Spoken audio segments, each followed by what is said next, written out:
नमस्ते। कभी कभी ना सफलता ही अपने साथ सबसे बड़े खतरे ले आती है। आज एक ऐसी ही कहानी देखते हैं जो हमें सिखाएगी कि कैसे कामयाबी ही एक बहुत बड़ा जाल बन सकती है। तो शुरुआत करते हैं इस बहुत ही शक्तिशाली चेतावनी से जो इस पूरी कहानी की नींव है। ये जो एहसास है ना, मुझे कुछ नहीं हो सकता, मैं तो अनटचेबल हूं, बस यही वो एहसास है जो सबसे ऊंचाई पर पहुंचे लोगों को भी नीचे गिरा देता है। तो पहला हिस्सा है अजेय होने का एहसास। चलिए मिलते हैं अपनी कहानी के हीरो से। एक ऐसा किरदार जो ताकत और कामयाबी का प्रतीक है और जिससे लगता है भाई उसे तो कोई हरा ही नहीं सकता। और वो है जंगल का राजा, शेर।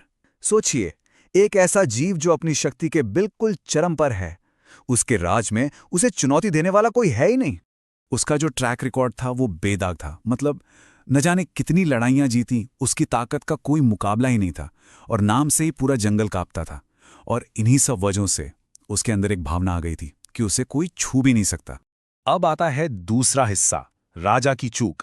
पता है, अक्सर ऐसा ही होता है, जब बहुत ज्यादा ताकत आ जाती है तो साथ में एक ब्लाइंड स्पॉट भी आ जाता है। एक ऐसी छोटी सी गलती जिसे हम अनदेखा कर देते हैं और बाद में वही सबसे बड़ा खतरा बन जाती है। तो हुआ ये कि शेर अपने रास्ते पर जा रहा था और उसकी नजर एक मच्छर पर पड़ी जो एक मकड़ी के जाले में फंसा हुआ था। अब शेर ने इस छोटी सी चीज को देखा और अपने गुरूर से सोचा, अरे ये क्या है मेरे सामने, ये तो कुछ भी नहीं। और वो हंस पड़ा। उसने मच्छर की लाचारी का मजाक उड़ाया। उसने उस जाल को मतलब पूरी तरह से कम आंका। उसे लगा कि भाई ये मामूली सा जाला मेरा क्या ही बिगाड़ लेगा। तो अब आता है तीसरा हिस्सा, अनदेखा जाल। ठीक है, अब कहानी के सबसे अहम मोड़ पर आते हैं, वो पल जब सब कुछ अचानक से पलट जाता है। लेकिन अगले ही पल क्या हुआ? एक ही झटके में सारा मंजर ही पलट गया, पूरी तरह से। वही शेर अब खुद उसी नाजुक से जाले में उलझ गया था। मतलब जो शिकारी था वो अब खुद शिकार बन चुका था। यकीन होता है? और यहीं पर इस कहानी का सबसे जरूरी बिंदु सामने आता है। जरा सोचिए, वो जाला मजबूत नहीं था। शेर चाहता तो उसे एक झटके में तोड़ सकता था। तो फिर कमजोर क्या था? कमजोर थी उसकी अपनी सतर्कता, उसका ध्यान, जो उसके घमंड ने उससे छीन लिया था। तो अब है चौथा हिस्सा, एहसास। खैर, शेर जैसे तैसे उस जाल से निकल तो गया, लेकिन ये जो अनुभव था ना, ये सिर्फ एक शारीरिक संघर्ष नहीं था। इसने उसका सोचने का तरीका, उसका नजरिया ही हमेशा के लिए बदल दिया। बाहर निकलकर उसे एक बहुत गहरी बात समझ में आई। उसे एहसास हुआ कि ये जो जाल में फंसना था, ये तो बस एक लक्षण था। असली लड़ाई तो बाहर थी ही नहीं। असली लड़ाई तो उसके अंदर चल रही थी।